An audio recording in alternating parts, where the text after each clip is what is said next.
What's up, everyone? Ben with the BTC Sessions here, and this is your daily session. Hodl that Bitcoin. Before we dive in, a couple quick things here. Of course, shout out to sponsors of the show, Ledn.io. This is where you can use your Bitcoin for a couple of different services, one of which is a Bitcoin savings account where you can earn interest on your Bitcoin paid in Bitcoin. And the second is to use it as collateral for a Canadian or US dollar loan. You can check out those services at the link I've provided down below. And if you opt to get one of the loans, then they will credit your account with an additional $50 worth of Bitcoin. And secondly, if you're into Bitcoin, of course, privacy is important. And one of the things I use a lot on both my phone and my laptop is NordVPN. So what this does is it hides your IP address, it helps encrypt your browsing data, and it has the added benefit of allowing you to unlock geo-blocked content. So if you want to check them out, there's a link down below as well. And that link will get you a deal where it's only $3 a month. So pretty stellar there. With that, let's dive into the news. So the Bitcoin hash rate continues to climb, and we're about to hit another milestone here, which would be 90 terahash or 90 quintillion hashes per second. And this dwarfs any other coin out there. Essentially, the more hashing power you have backing the network, the more secure it is, the more sure you can be that your transaction is more or less written in stone, and the quicker that status of that written in stone transaction can be achieved. When you look at Bitcoin versus most other coins, in fact, all other coins, they are multiples slower at securing those transactions and making them immutable in comparison to Bitcoin. So we are actually up in hash rate 25% this week alone. In fact, the entire year, we've more or less been hitting new all-time highs. It's been almost daily we've been hitting all-time highs for the past few months here.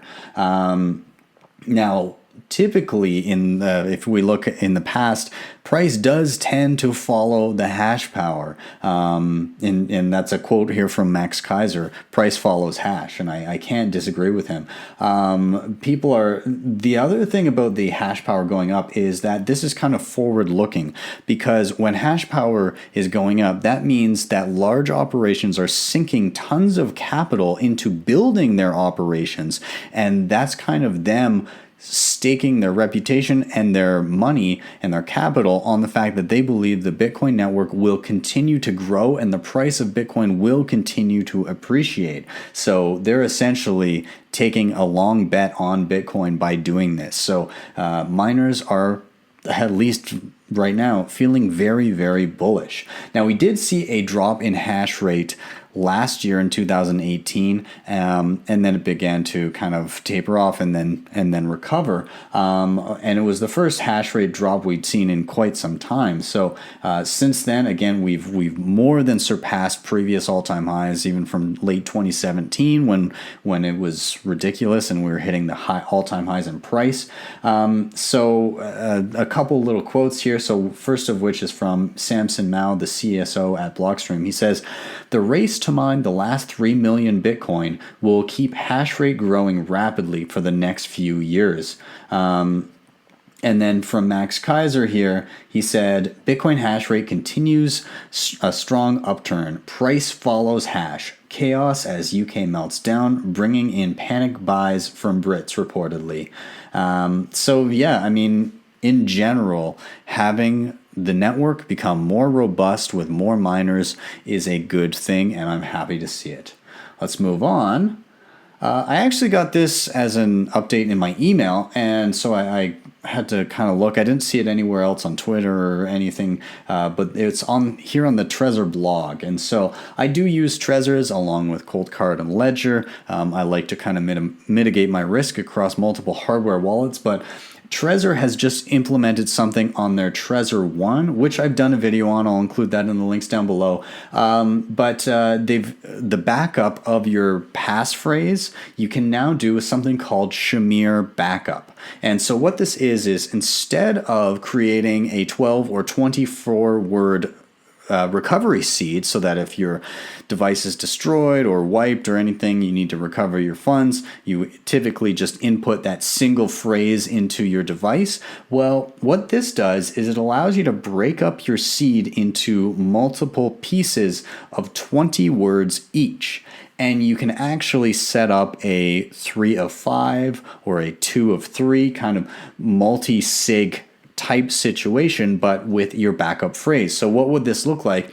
Well, if I wanted to do a 2 of 3 Shamir Backup, I would get 3 sets of 20 words, 3 separate sets of 20 words, and I would store those in separate locations, maybe separate locations in my home, although that might not mitigate the risk of my house burning down, but I could also have them at multiple locations, perhaps relatives or a notary's office or a lockbox somewhere, or buried in my backyard or wherever the hell I wanted to put it. But I could have these 3 20-word phrases placed at various locations. And if I destroy my device or it gets wiped, like I said before, then all I need to do is access 2 of those sets of backup words. So maybe I have one at home, maybe I have one in another location buried somewhere, and I go and I get that second set. By putting in those 2 sets of 20 words, I can now recover my passphrase.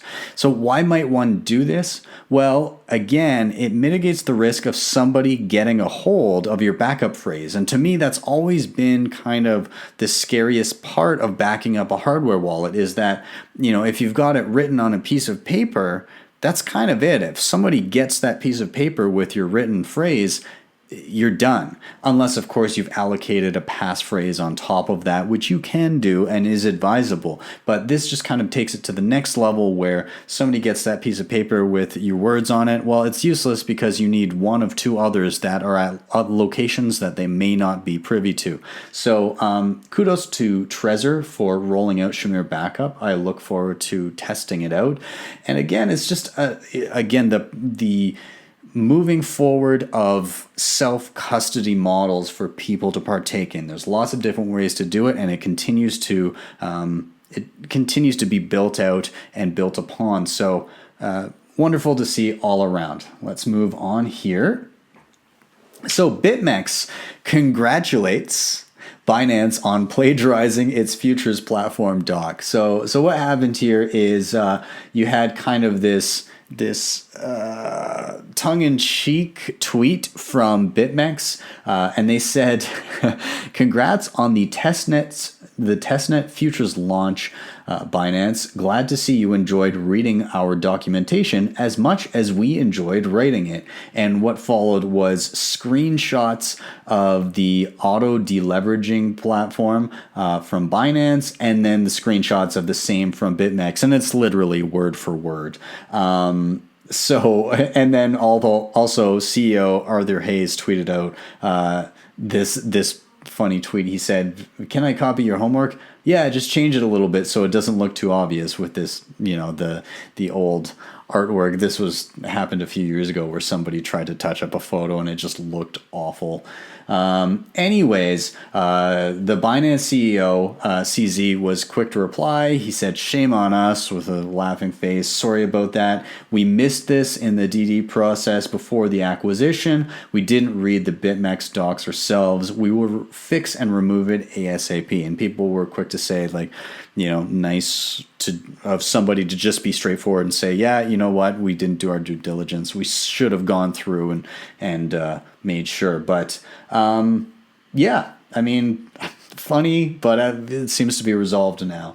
In the same vein as Binance, a little segue here, but we've been talking a lot lately about Bitcoin dominance and how market cap is not a great measure because it can be gamed easily versus other altcoins. But when you start to factor in liquidity, how easily you can buy into and out of, and how much selling and buying pressure and people in the market are actually dealing with an asset, it starts to give you a better picture of Bitcoin's dominance over the rest of the market, and realistically places it in kind of the 90 plus percentile range. So it's basically the whole market. However, when it comes to just straight market cap, Bitcoin did just surpass 70% on CoinMarketCap, which again isn't a great website. I would recommend some others before that one. But anyways, it's above 70% now and forging on towards, it's getting pretty close to 71% market dominance just with market cap. Now, Binance is saying that while they believe that Bitcoin dominance is going to stick around, they think that's going to be the case, they do think that it's going to retrace back to the 50 to 60 percentile range and that we will see another alt boom. I mean, I'm going to give my hot take on this. Here's the thing. First off, if liquidity gets factored in as a regular thing that we look at when we consider dominance, then I don't think this is going to be the case, at least not in that extreme of a retracement. I very much doubt that we'll see 50 to 60%. If we're talking about a drop percentage-wise from 70 down to 60, and we factor in liquidity, which puts Bitcoin actually at around 90% down to 80%, maybe, but I don't know. The tough part to say is once Bitcoin kind of surpasses its previous all-time highs, is it going to spur on another major rally in alternative currencies? Is it going to spark the shitcoins to start pumping again?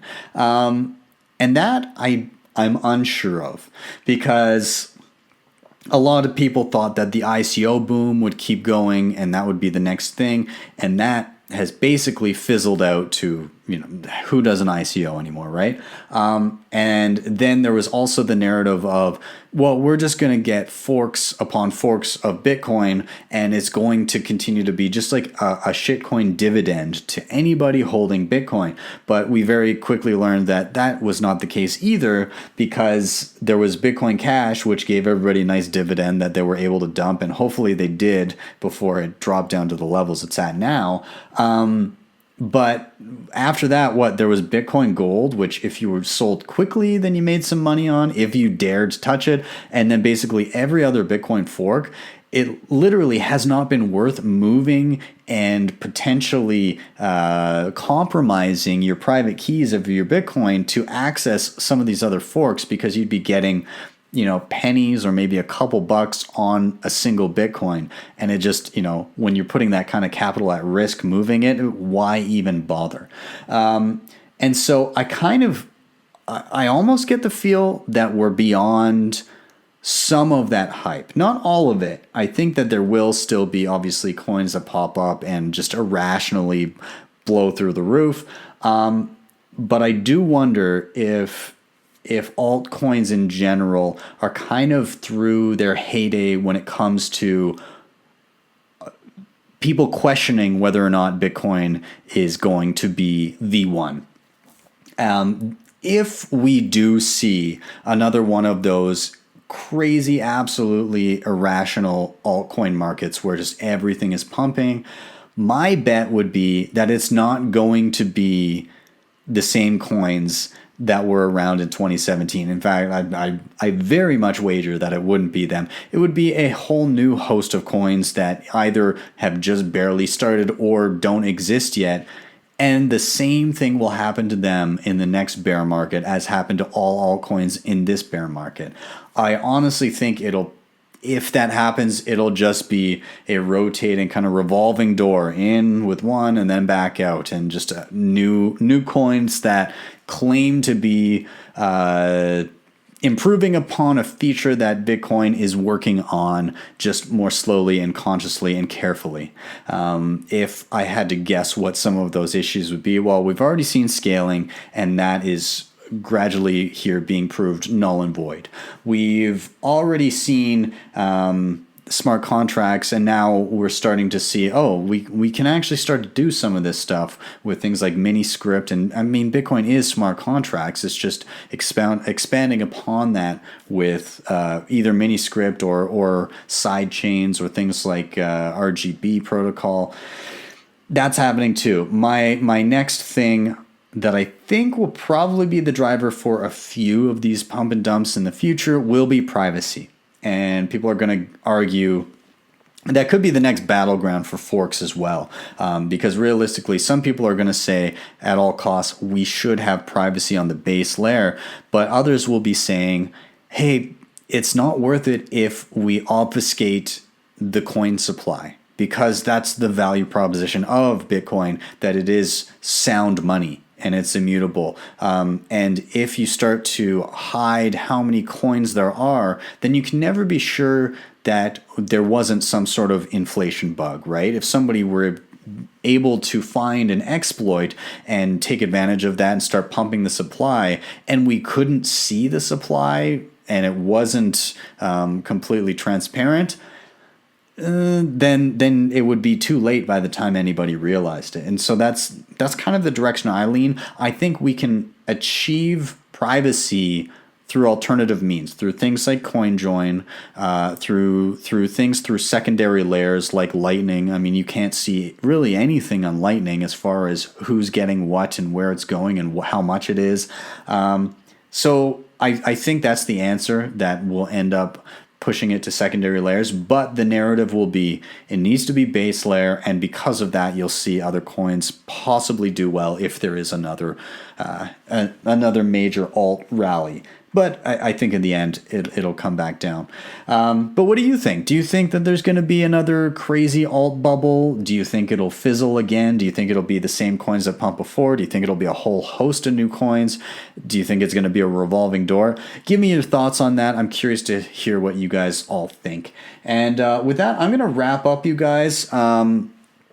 There's one other thing I wanted to say. Again, I mentioned this before, but I've been reading through Inventing Bitcoin, and it is awesome. Again, like I've been around I've been in Bitcoin kind of about 5+ years now, and it's always good to keep learning. And even in this, as it's explaining kind of the basics of how Bitcoin works, there's little things that have been clarified to me in this book that. Again, it kind of opens your eyes and makes you realize, like, hey, I don't know every single thing here, and there's really some gems in here. Even if you're well versed, it really lays it out nicely and helps you grasp what you're looking at and understanding how Bitcoin works under the hood. But yeah, anyways, with that, I'm out, you guys. If you're new here, of course, hit like, subscribe, and share. Always hit share. I love seeing this being shared and more eyeballs come to the channel, and thanks to those of you that have been doing it. If you want to help out the show in another way, of course, there are the links to the sponsors down below, Ledn and Nord, both of those in the show notes. And finally, if you really like what you saw, you can always hit me up with a Lightning Network tip at my tippin.me page. With that, I am out. Have a wonderful rest of the day, and I'll see you tomorrow for your daily session.